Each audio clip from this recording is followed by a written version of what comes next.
wanaagsan daawadayaal kuna soo dhawaada xarunta wararka dunida ee BBC London. Qodobada wararka caawa ugu waaweyn waxay kala yihiin Ara ayaa ka taagan baarlamaanka Israa'iil kadib markii uu ansixiyay sharci ka dhigaya dalka mid yuhuudda u gaara. Siyaasiyiinta Israa'iil ee Carabta ayaa ku tilmaamay arrintan mid muslimiinimo. Jahwareerna waxa uu ka taagan yahay aqalka cad ee Mareykanka. Donald Trump ayaa hadda sheegaya in uu Vladimir Putin mas'uul ka yahay faragelintii Ruushka ee doorashada Mareykanka. In ka badan 30,000 oo qaxooti Burundiyaana oo ku jira xiriir ku yaal Tanzania ayaa ku laabtay wadankoodii waxaana ay qayb ka tahay barnaamij dib u noqosho oo aan qasab ahayn oo sanadka bilowday. baarlamaanka Israa'iil ayaa meel mariyay sharci uu khilaaf ka taagan yahay kaasi oo Israa'iil ku qeexaya qaran yuhuudda u gaara inkastoo la filayay in la ansixiyo haddana waxaa lagu meel mariyay dood kulul oo saacado qaadatay waxa kale ku cad in dhammaan Qudus ay tahay caasimadda Israa'iil. Ra'iisul Wasaare Benjamin Netanyahu ayaa ka mahdiyay xeerkan. Aisha Afrax ayaa ka waramaysa. khilaaf isbuuciya soconayay ayaa dhaliyay u codaynta xeerka qarannimada Israa'iil. waxaa lagu meelmariyay dood kulul oo ilaa saqdhexe ka socotay xarunta baarlamaankooda ee Knesset. xildhibaanada Carabta ayaa si kulul u diiday sharcigan, caradooduse waxa ay u soo saartay dibadda. xeerkan cusub wuxuu dhigayaa in dadka Yahuudda ah ay xuquuq gaar ah leeyihiin. ururada xuquuqda rayidka waxa ay sheegayaan in Carabta ay noqon doonaan dabaqada labaad, kuwaasoo ah 1/5 meel bulshada. sidoo kale Xibru waxa ay noqonaysaa luqadda rasmiga ah. kuwa diidan waxa ay u arkaan in Carabiga hoos loo dhigay, taa beddelkeeduse waxa la siiyey qiimeyn gaar ah. sidoo kale xeerku wuxuu hormarinayaa deegaanada Yahuudda iyadoo lagu tilmaamay qiimaha qaranka. xeerka waxaa muddo bila ah ka taagnaa dood kulul iyo xanaaq.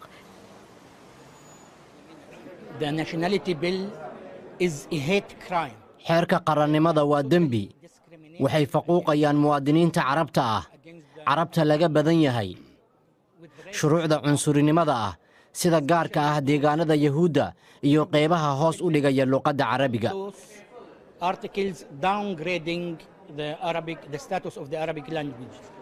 laakiin kuwa taageersan waxay rumaysan yihiin in sharciga uu u taagan yahay qaranka kaliya ee Israa'iil ku leedahay caalamka. xeerka gadaashiisa ra'iisul wasaaraha Israa'iil wuxuu u muuqdaa mid isha ku haya doorashada sanadkan soo socdo. ma doonayo kuwa diinta ku adag in ay meesha ka saaraan isbahaysigiisa midigta. waxaan sii wadi doonnaa xaqiijinta xuquuqda madaniga ah ee dimuqraadiyadda Israa'iil. xuquuqdan lama dhaawici doono, ha yeeshee aqlabiyadduna xuquuq ayay leedahay. iyaga ayaana wax go'aamiya, waxaana ay doonayaan in uu dalku ku taagnaado sumaddiisa yuhuudnimo jiilalka soo socda. qaybo badan oo ka mid ah xeerkan ma cusba. qoraalkuse waxa uu isugu geynayaa hal meel, balse xaqiiq ahaantiise kuwa dhaleecaynaya waxay ku tilmaameen qabyaaladayn iyo in xeerku uu yahay dharbaaxo ku dhacday Carabta Falastiiniyiinta ah. madaxweyne Trump ayaa sheegay in uu Vladimir Putin si shakhsi ah u qaadayo mas'uuliyadda Ruushka ee faragelinta doorashadii Mareykanka ee 2016. hadalkaasi waxa uu ka sheegay waraysi uu siiyey telefishinka CBS. waa hadalkii ugu dambeeyay ee dhaawacaya shirkii Israa'iil ee labada madaxweyne ay ku qabteen Helsinki. xilligaasi oo Trump uu u muuqday mid diidmada Ruushka ka doorbiday warbixintii hay'adahiisa sirdoonka. wuxuu kadib sheegay inuu si qaldan u hadlay. haddana waxa uu sheegayaa inuusan jirin madaxweyne isaga uga adag Ruushka. Axmed Xaaji Xasan ayaa faahfaahinaya. markii madaxweyne Trump uu masraxa la wadaagay Vladimir Putin intii uu ku sugnaa Helsinki, qaar ka mid ah xisbigiisa waxay ula muuqatay iska faakihaysi. si gaar ah markii Putin uu uga hiiliyay ciidamadiisa sirdoonka. haddase maalmo dhaleecayna kadib waraysi uu siiyey CBS si ula kac ah ayuu go'aan adag u qaatay. waxaad sheegtay in sirdoonka Mareykanka aad ku taageertay in Ruushka uu farageliyay doorashada. waan sheegay hadda ka hor jeff marar badan ayaan horay u sheegay waxaana kuu sheegayaa in ay run tahay haa balse putin si gaar ah uma aadan cambaarayn si shakhsi ah miyaad eedda u saaraysaa hagaag waan samayn lahaa sababtoo ah dal ayuu hogaamiyaa sidaan aniguba mas-uul uga ahay waxyaabaha dalkan ka dhacaya mar hadduu hogaamiye dal yahay mas-uuliyaddiisa waa loo qabsan karaa dabcan markii uu ku noqday washington madaxweynaha waxa uu ku andacooday in si qalad ah uu u hadlay markii uu shirka jaraa'id ee helsinki ka sheegay in ruushka aysan jirin sabab uu u farageliyo doorashadii maraykanka laakiin 24 saacadood ayay ku qaadatay inuu qadkii saxda ahaa dib ugu soo noqdo weli ma dhicin madaxweyne kale oo arrimaha raashiya sidaan aniga ugu adag taasina waxaa ka dhashay jahawareer maadaama uu ekaa qof diidan warbixinta sirdoonka ee ah in ruushka uu yahay halista dimuqraadiyadda maraykanka waxay weydiisay in ruushka uu weli maraykanka bartilmaameedsanayo wuxuu ahaa qof ka dhahay maya kadib kala caddayn ayaa ka timid dhanka aqalka cad ee maraykanka madaxweynuhu wuxuu yidhi mahadsanidiin wuuna diiday inuu su'aalo ka jawaabo madaxweynaha iyo dowladdiisuba waxay ku howlan yihiin sidii ay u hubi lahaayeen in ruushku uusan awood u helin inuu soo farageliyo doorashadeenna bartiisa twitterka donald trump waxa uu ku sheegay in dadka qaar ay necib yihiin xaqiiqada ah inay isku wanaagsan yihiin madaxweyne putin kuwaas oo trump uu ku tilmaamay dad xanuunsan kulankiisii putin kadib madaxweynaha waxa uu sii wadaa inuu difaaco qaabkiisa u gaarka ah ee diblomaasiyadda faahfaahin dheeraada oo ku saabsan warbixintaasi iyo kuwo kaleba waxaad ka heli kartaa boggayaga bbcsomali.com adiga oo si fudud uga geli kara moobilkaaga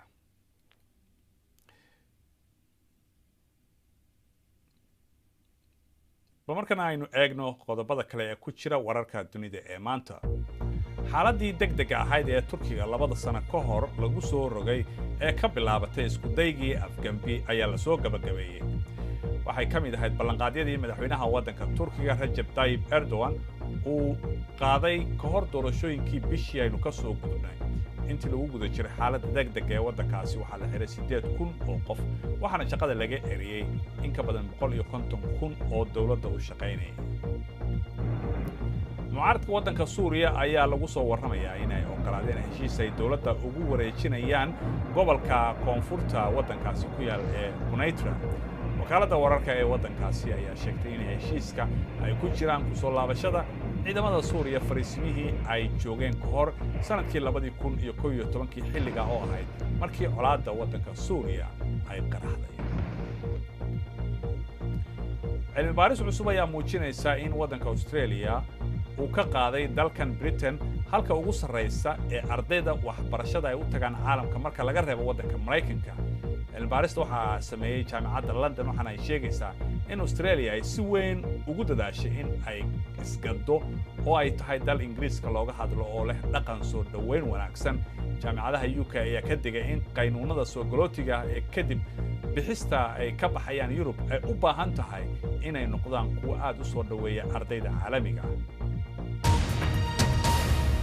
in ka badan 30,000 oo qaxooti reer Burundi ah ayaa ka laabtay xiriir qaxooti oo ay ku jireen waddanka Tanzania iyadoo arrintan ay qayb ka tahay hanaanka dib u soo noqoshada qaxootiga ee waddankaasi oo sanadkan bilaabatay 10 sano ayay xuduudaha Tanzania u furnaayeen oo ay ka soo cararayeen colaadaha wadamadooda waxaa ka warramaya warbixintan Qalib Xasan Baaruud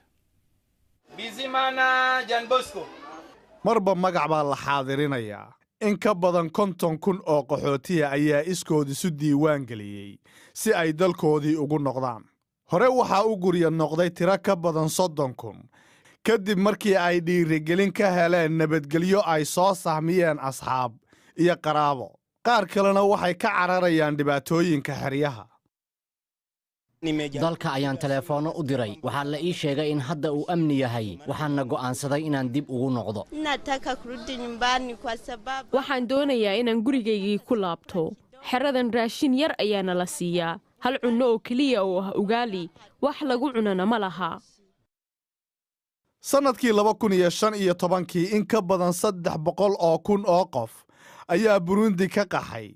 kadib markii uu doorasho muran ka dhashay uu ku guulaystay madaxweyne Pierre Nkurunziza sannadkii la soo dhaafay madaxweynayaasha Tanzania iyo Burundi ayaa qaxootiga u sheegay inay Burundi nabad tahay laakiin waxa amniga ay sheegeen beeniyay ururada xuquuqda aadanaha iyaga oo sheegaya inay weli dalka ka jirto xadgudubyada xuquuqda aadanaha hay'adda qaxootiga ee UNHCR waxay sheegaysaa inay gacan ka geysanayso dib u celinta balse aysan taageersanayn hay-adda UNHCR kuma dhiirigelinaysa cidnaba inay dib ugu noqdaan dhulkoodii mana u sheegno dadka inay codsadaan inay dib u laabtaan waxaan dareemaynaa inay muhiim tahay inay dadku iyaga gaaraan go'aankaasi mas-uuliyiinta dowladda ayaanu weydiinay inay sugi karaan amniga qaxootiga dib u noqonaya haddii aysan xaaladdu fiicnayn dadkan ma go'aansan lahayn inay aadaan balse warbixin fiican ayay ka heleen saaxiibbadooda qoysaskooda iyo warbaahinta Burundi waa astaan wanaagsan in xaaladda halkaasi fiican tahay dhowr saacadood kadib dadkan qaxootiga ahi waxay dib ugu noqonayaan dalkoodii si ay ula midoobaan qoysaskoodii iyagoo rajaynaya inay dib u asaasaan noloshooda xagga ciyaaraha haddaynu eegno weeraryahankii hore ee Chelsea Gianfranco Zola ayaa ku soo laabtay Stamford Bridge si uu gacan yara ugu noqdo maamulaha kooxda Maurizio Sarri oo bedelay maamulihii hore ee Antonio Conte ayaa shir jiraad waxa uu ka sheegay inuusan cabsi ka qabin caqabadaha horyaal si kasta oo ay tahay inuu ku guuleysto horyaal weyn inta uu maamulaha ka yahay kooxda Lewis Hamilton oo ah kow ka horyaalka tartanka baabuurta ee Formula 1 ayaa tartankaasi laba xilli oo soo socota ku gali doona gaariga Mercedes darawalkan Britishka ah ayaa heshiis cusub la galay shirkadda Mercedes ilaa iyo dhamaadka 2020 Hamilton waxaa la filayaa in uu helo ku dhawaad $40 milyan waxaana tartanka ka galay 8 dhibcood kaasi oo 8daasi uu Sebastian Vettel oo gaariga Ferrari ku tartamo uu ka hooseeyo qodida goobta uu ka dhacay dagaalkii labaad ee dunida ee Belgium waxay muujinaysaa dhibaatada uu geystay dagaalkaasi koox cilmi baarayaal ah oo ku takhasusay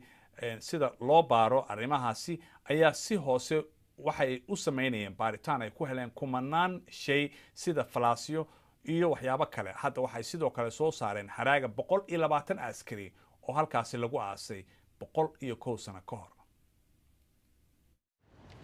qorraxdu waxa ay haysaa xadiiqadda Flanders xasiloonida quruxda ka soo koow waxaa soo baxaya jab halkan ka dhacay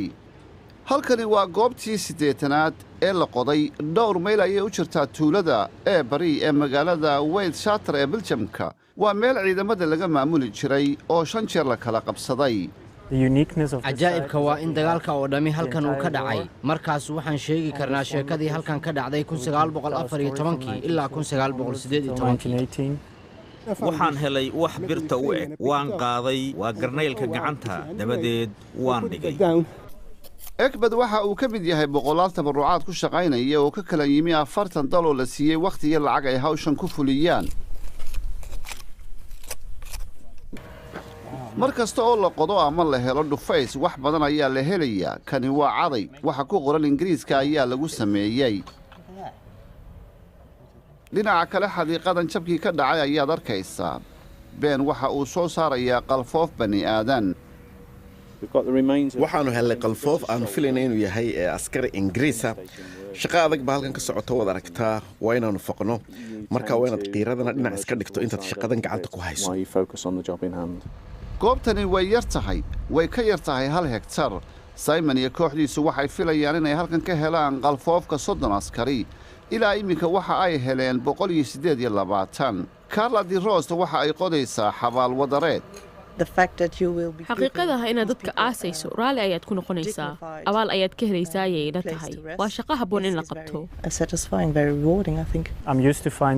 waan la qabsaday inaan helo waan ka xumaadaa mar kasta laakiin intani waxay ku tusaysaa xaqiiqada dagaalka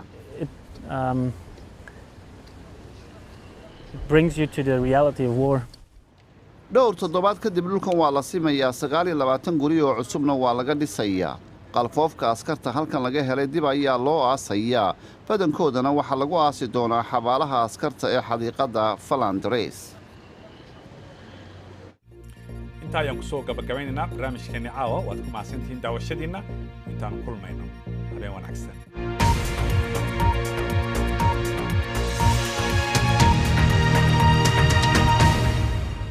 Thank you.